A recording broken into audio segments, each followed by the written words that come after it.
Hello and welcome to Shelf Center. This is Bryce.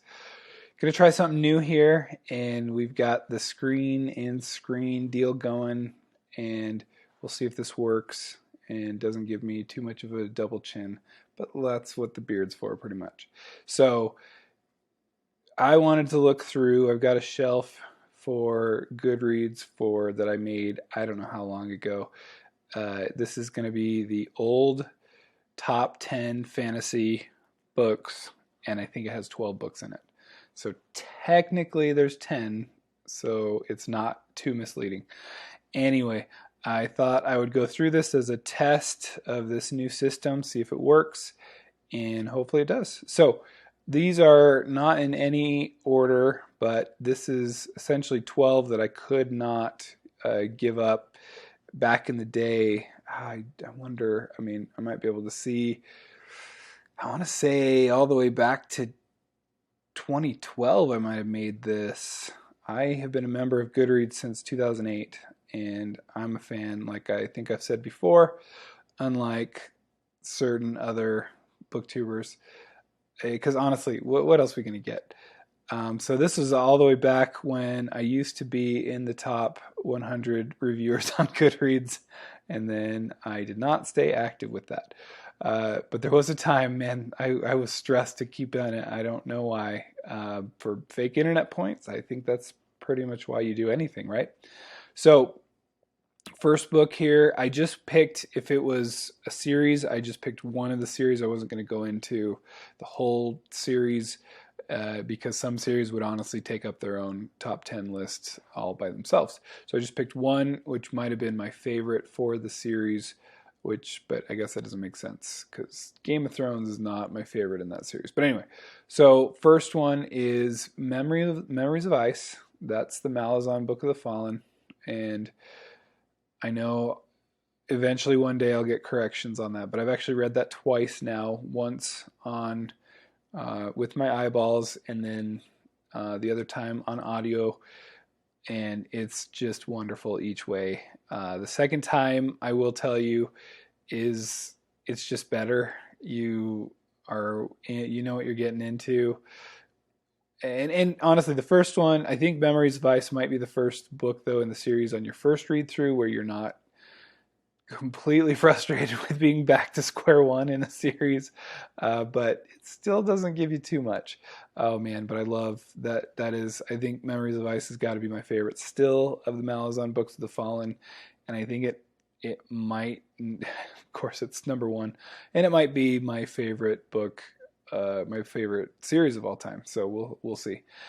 Game of Thrones is great, and I've only read through A Feast for Crows.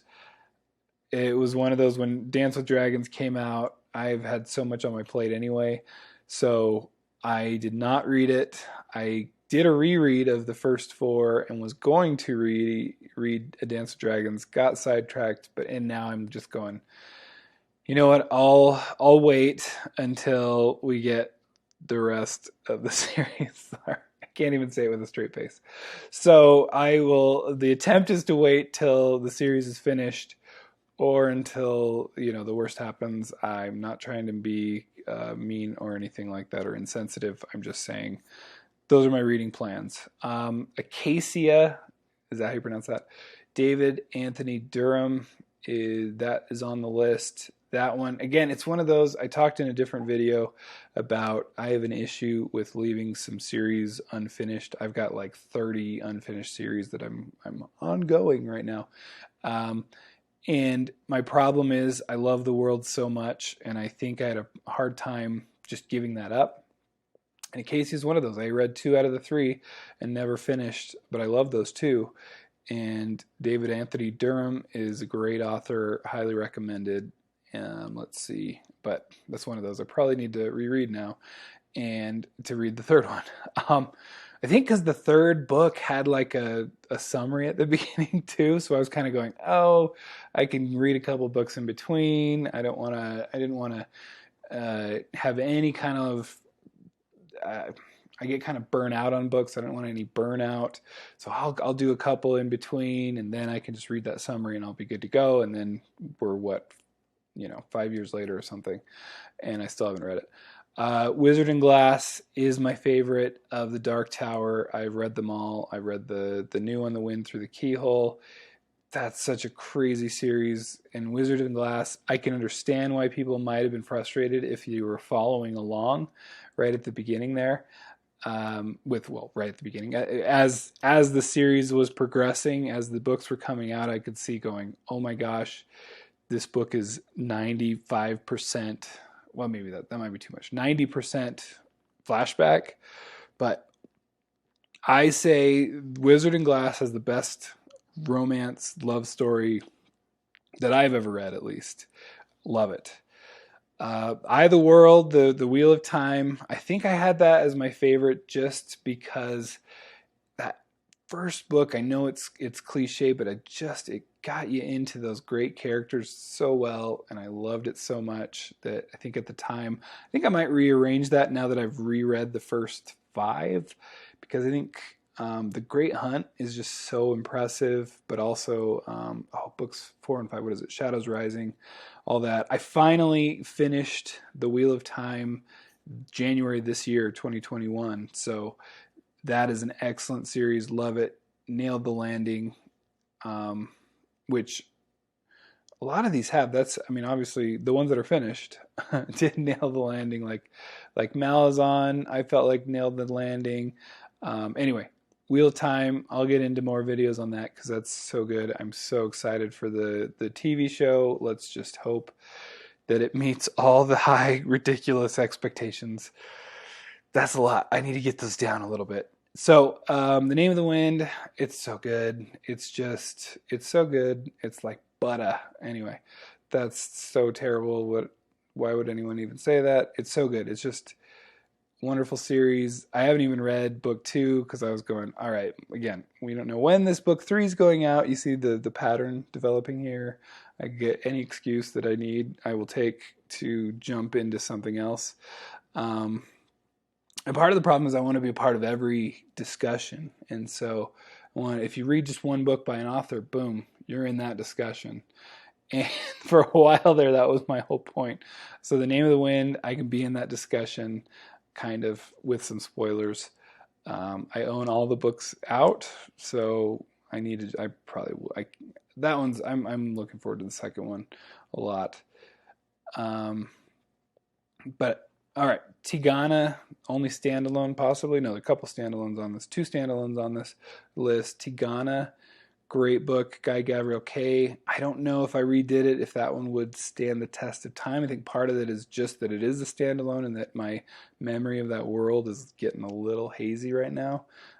As I did read it, what is this? Date read all the way back in 2011. So, oops, wrong one, 2011. So it's been a while. Warded Man, Demon Cycle, I think that might still be in there. I know a lot of people don't think that landing was stuck, but I really enjoyed that series. I called it my book crack. It was, if it came out, the next book came out, you better believe I would drop everything and read it. And that might have been part of some of these other reasons. I don't know why that got around my other issues with finishing series, but anyway, here we are. Liza Locke-Lamora is so good. I've only read the one in that series, and again, it's one of those planned for many books, only a couple out. With so much on my plate to read, it's like, why commit to these? So anyway, Jonathan Strange and Mr. Norrell, I think that might stick there. I wanna reread it. That one's so good. That one's one of those, you got to be along for the ride. You are not there for an ending. You are there for the ride. And I think the ending, as I recall, it's been a while, back in 2008. It has been a while. I recall it's still sticking that landing. It's such a big book, and there's so many, it's like infinite jest. There's all kinds of footnotes, and you just being along for the ride is the way to go for that one.